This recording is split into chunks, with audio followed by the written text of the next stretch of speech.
मर्दनम देवकी परमानंदम कृष्णं वंदे जगद्गुरुम।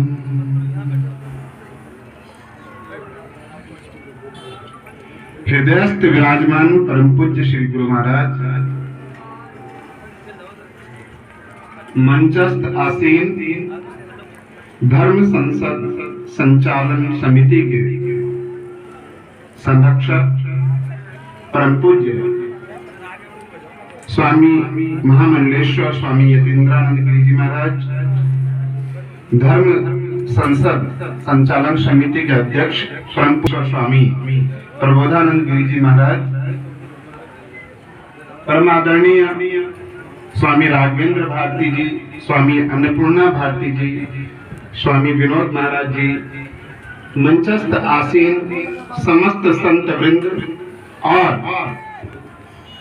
हम सबके सूत्रधार, जीवन में प्रेरणा स्रोत परम पूज्य गुरुतुल्य स्वामी आनंद स्वरूप जी महाराज और उपस्थित समग्र हिंदू समाज, आप सबके चरणों में प्रणाम करते हुए अपनी बात को कहूंगा। आज आपकी स्थिति बहुत ही विकट है। संत वृंदो गुरुजनों, आपके चरणों में वंदन करते हुए एक बात कहता हूं कि शायद भारतवर्ष का एकमात्र साधु होगा जिसने कहा कि राम मंदिर बनाने की आवश्यकता नहीं। और राम मंदिर बनाने की आवश्यकता इसलिए नहीं है कि जब राम भक्त ही नहीं रहेंगे तो उन्हें आज 10 साल बाद या 50 साल बाद या 100 साल बाद एक भव्य मस्जिद मिल जाएगी। क्योंकि उनका कार्य क्या है? इतिहास बता रहा है कि वो नीचे के ढांचे को जैसे का तैसा रखते हैं और ऊपर का आकार बदल देते हैं। और क्यों बदल देते हैं? इसलिए बदल देते हैं कि हमें कायर बनाया गया। और कायर कैसे बनाया गया? कायर ऐसे बनाया गया कि आजकल के बच्चों को कहा जाता है लड़के नहीं आते, लड़ाई झगड़ा हो रहा है वहां से हट जाओ।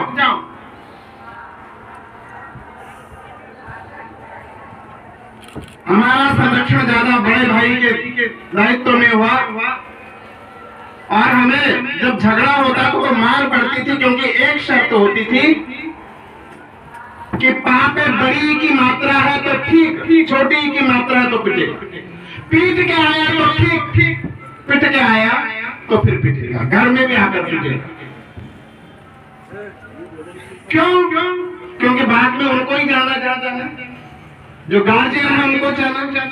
हमारे अंदर से छीन लिया गया वीरता का भाव और उसका दुष्परिणाम जो अभी यहाँ पर पूर्व के वक्ता कह गए कि भारत की डेमोग्राफी में एक परिवर्तन हो रहा है, चेंज हो रहा है भारत की जनसंख्या की।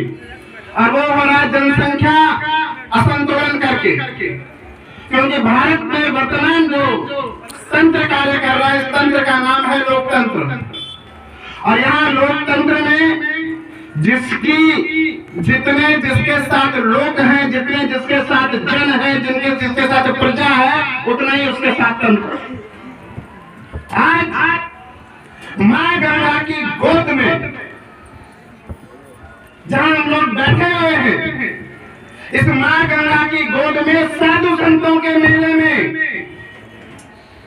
और प्रशासन की इतनी हिम्मत हो गई कि साधु संत अपनी बात नहीं कर सकते, अपना सम्मेलन नहीं कर सकते, तो कहां जाकर मरेंगे हम? चिंतन का विषय। और ये चिंतन का विषय इसलिए आया क्योंकि हमने भूल लिया अपनी वीरता को। मैं बार बार कहता हूं कि आपको संतानें पैदा करनी पड़ेंगी। 60,000 पुत्रों का इतिहास हमारा है कि किसी और का है? 100 पुत्रों का इतिहास हमारा है कि किसी और का है? ये सारा हमारा है इतिहास। 100 पुत्रों की मात्रा यहाँ हुई, 60,000 पुत्र सगर के यहाँ हुए, सहस्त्रभाव अर्जुन के हजार बुराएं क्या थी, ये सब आपको समझना पड़ेगा। और जब तक आप ये चीजें नहीं समझे, एक पुत्र तो हमारे यहाँ कभी था ही नहीं, एक बेटा कभी हमारी व्यवस्था में नहीं था। इसीलिए मैं आज भी कहता हूं कि गांव में जाइए, व्यापार के क्षेत्र में जाइए, किसका अच्छा चल रहा है? उसका अच्छा चल रहा है जिसके 5 भाई हैं। गांव में प्रधान भी उसी परिवार से बनेगा जिस परिवार में एक। मैं संत जनों से एक प्रार्थना करता हूं, क्योंकि ये संत सम्मेलन है, और इस संत सम्मेलन में बार बार एक प्रार्थना करता हूं कि महाभारत में यक्ष ने 100 प्रश्न किए थे, और एक प्रश्न था उन 100 प्रश्नों में से, वहां इतना ही दिशा कौन सी है? तब युधिष्ठिर ने उत्तर दिया, संतो दिक् संत ही दिशा है। संत जिस तरफ निर्देश करते समाज उस तरफ चल पड़ता है। संतों ने निर्देश करना बंद कर दिया। हमने अपनी माता बहनों को राधे राधे में नचाना तो आरंभ कर दिया, लेकिन हमने उन्हें भुला दिया कि देश का इतिहास, मैत्रेयी, सीता, गार्गी, द्रौपदी, तारा, लक्ष्मीबाई, चेन्नम्मा, दुर्गावती, ये सब इस इतिहास की दिव्य, इस भारतीय इतिहास की दिव्य विभूतियां हैं। आज हमें यहाँ पर चिंतन करना पड़ रहा है। पूज्य स्वामी जी बार बार एक बात कहते हैं, विश्व में केवल 70 लाख जनसंख्या वाले यहूदियों के पास भी एक देश है। उस देश का नाम है इस्राइल, जिस देश पर अमेरिका की तक हिम्मत नहीं है कि जाकर के कोई मिसाइल दाग दे।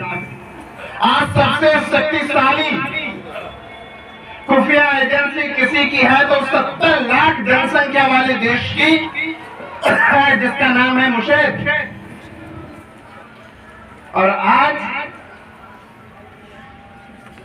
100 करोड़ की जनसंख्या वाले हिंदुओं का कोई देश नहीं। एक नेपाल था, वहां भी इस्लामिक जिहाद के तहत हमसे वो देश छीन लिया गया। आज आपके पास, हिंदुओं के पास एक भी देश नहीं। आज समस्या अपनी है। मैं बार बार कहता हूं, इस्लामिक जिहाद के प्रति सचेत हो जाओ। आज हम लोगों के अंदर इतनी हिम्मत नहीं हो गई, हम इतने भीरू बन गए, इतने डर